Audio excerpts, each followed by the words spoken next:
Urea విషయంలో రైతులకు ఎలాంటి ఇబ్బంది కలగకుండా చూస్తున్నామని మండల వ్యవసాయ అధికారి సోమలింగారెడ్డి అన్నారు. ఈ మేరకు నిజాంపేట మండల కేంద్రంలోని సబ్ మార్కెట్ యార్డ్ లో గ్రామాల వారీగా కౌంటర్లు ఏర్పాటు చేసి రైతులకు యూరియా బస్తాలను అందిస్తున్నామన్నారు.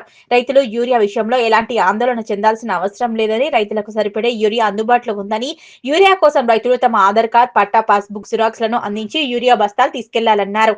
రైతులు వరి పంటకు మోతాదులో యూరియా చల్లుకోవాలని, వ్యవసాయ అధికారుల సూచనలకు పాటించాలన్నారు.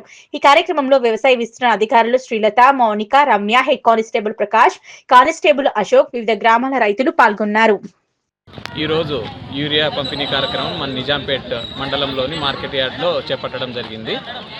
మన ముందస్తు ప్రణాళిక ప్రకారం విలేజ్ వారీగా కూడా మనం షెడ్యూల్స్ ప్రకారం ప్రకటించడం జరిగింది. యూరియా ఎక్కడెక్కడ ఇస్తారో, ఏ సెంటర్లో ఇస్తుంది, అందుకు అనుగుణంగా కూడా రైతులు తమ పట్టా, పాస్బుక్, ఆధార్ కార్డు తీసుకొని ఈరోజు మన నిజాంపేట మండలంలోని మార్కెట్ యార్డ్కి రావడం జరిగింది.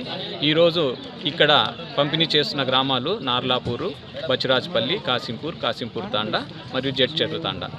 అదేవిధంగా రైతులందరూ కూడా తమ పాస్బుక్లో ఆధార్ కార్డు ఇచ్చేసి యూరియాని సక్రమంగా కూడా తీసుకెళ్తున్నారు.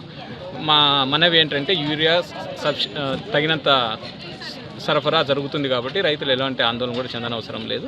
ప్రతి ఒక్కరికి కూడా యూరియా అందించే బాధ్యత వ్యవసాయ శాఖ తరఫున మేము చేపడుతున్నాం.